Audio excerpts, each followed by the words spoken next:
Okay, back again on the basement finishing project here, and we're looking at some duct work that I have to box out. This room, which is going to be the main room of the finished basement, has some really nice ceiling. It's nice and high and clean. I really didn't want to ruin the wall here with this duct work. Now, the rectangular box is actually a return. If you look at this joist bay, underneath there is where the return duct trunk is coming from.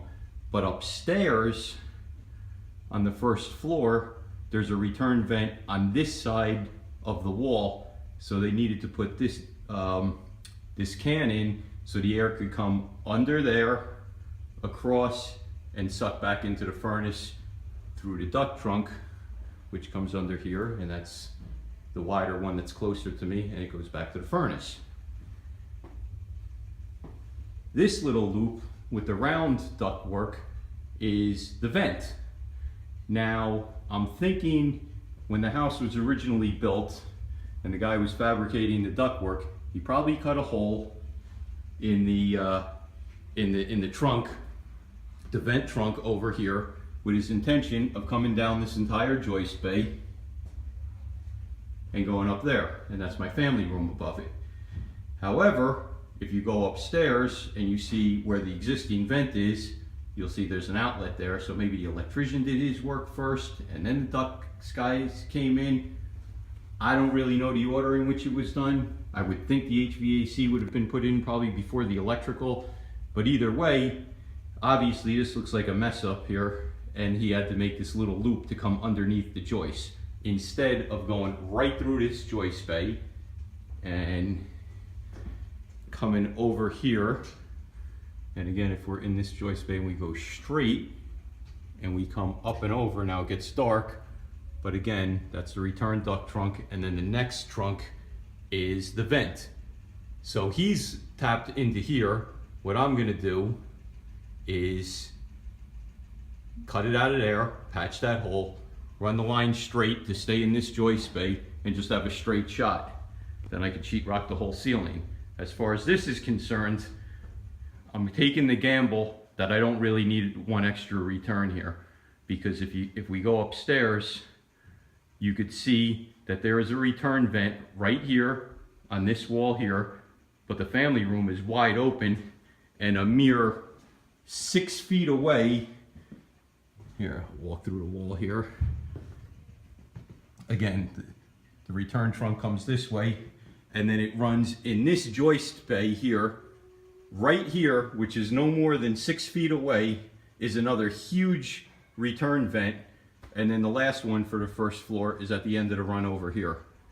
So I'm gonna take a gamble and just close it off and get rid of that box altogether. I've tested it the last couple days by blocking the return vent upstairs, and I'm not noticing anything funky going on. The house is heating well. There's no cold spots, no hot spots.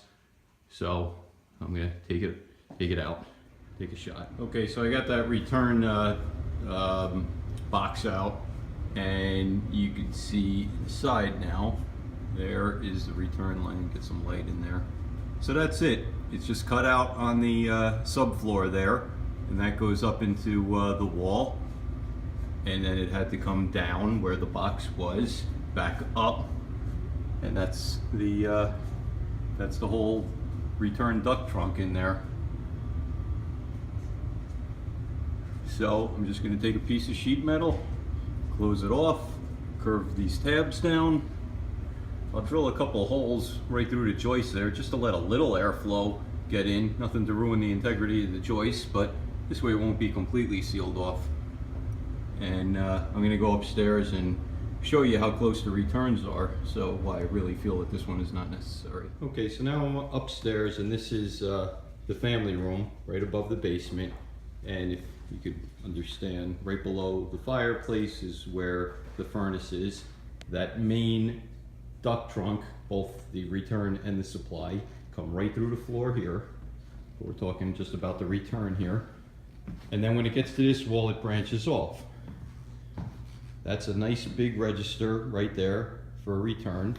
It comes over this way, and this is the one that I just closed off. Another one here. See how close they are? It's a mere 6 feet away, but that's where it had to jump underneath that wall joist and go over. Then the return trunk continues right along this main support beam here. It ends right about here. Actually, it ends right at this wall. And the only other one on the first floor is over here in the dining room, and it's behind this china cabinet here. And that's another nice big register. So we got the 2 big registers, and it's all, you know, I'm standing in the kitchen now, and it's all a big wide open floor plan. And I think that's plenty to get all the return air in. I really don't see why the 2 are necessary right next to each other like this. So I'm closing it off. Oh, and the supply line, the vent, it's over there behind those toys. And that's why I said I think he had to go in that bay, because you see there was an outlet there and there wouldn't have been room, and maybe that's why he had to jump over that joist bay down there. So I'm going to correct that problem too. Okay, back again. I haven't put a piece of sheet metal in yet. I just drilled a couple holes through the joist here. Again, nothing to really ruin the integrity. The 2 big holes, I used my 1.5 inch spade bit. Those were already where some knockouts were in the joist. That's where you're supposed to drill through. Then I went down to a 3/4 inch spade bit. And again, just to get a little bit of air flowing through there, so it's not completely closed off. Clearly, it's not as much as when the big rectangular trunk was in there. But if we could climb up there, I was able to get my head up in there.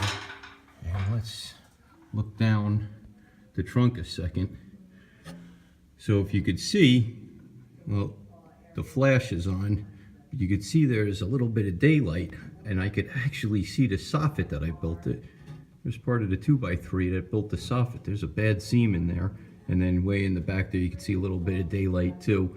So what I'm gonna do at some point is I'll get some good foil tape and seal that down really good, and I'll be able to peek in here again and see if there's any leaks. Obviously there's leaks all throughout the ductwork, but I'm going to try to go over all that, make everything a little bit more efficient by using some tape and mastic. So that's it. I'm going to get the shop vac, clean this up a bit. Oh, here it was double joisted. So actually this hole, you see I had to do 2 holes there. Now if I'm really paying attention and I come around to the other side, let me move the ladder so I can get up there again. See, that's where it's double joisted. So I have to close this off, otherwise I'm going to be sucking air right out of the basement soffit here. And I can't get the camera quite in there, I'll have to rotate it. And you see that's open in there, that's where the 2 holes are that I drilled. So I'll stuff this area with some insulation to close those off, and I'll slap a piece of sheet metal over that corner too. This way the air flows from the one joist to the next, right through that hole where it went through 2 joists. And I didn't have to, I could have went through just a single joist to get some airflow going, but like I said, that's where one of the knockouts was in the particle board on these I-beams. So it was a good place to drill a nice 1.5 inch hole. Here's the box I pulled off the joists, and the measurements obviously are perfect. It's done already, so I'm just going to cut the bottom side out. It's already templated to fit right over that space, and I'm going to use that. This is pleasant, what I found in the ductwork.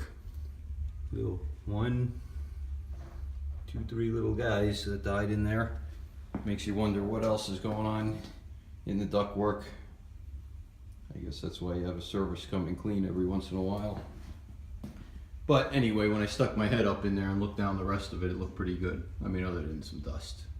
Okay, there we go. Return box is taken care of.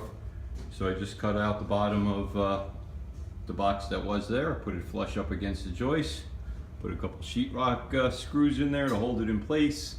Took my folding tool, bent over the tabs there, and I will tape it all up with foil, and I'll put some flathead screws in so the sheetrock could sit flush, and the tape will probably be overkill because remember, once the sheetrock is on, all those everything closes up even more. but I'll do that anyway. I'm just not taping it up yet because I do want to stick my head in there one last time to after I seal those where I was seeing daylight in the duct trunk earlier.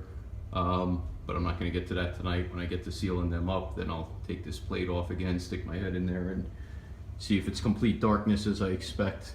And I still have to stuff this little area with insulation. Not that one, this one. Again, not too concerned. I get to it, and you can see there's a sheet metal on the back of there. But I'm not too concerned about stuffing that with insulation just yet. It's only a little bit of air that's going to suck from the basement for the time being. I'll get to that probably this weekend.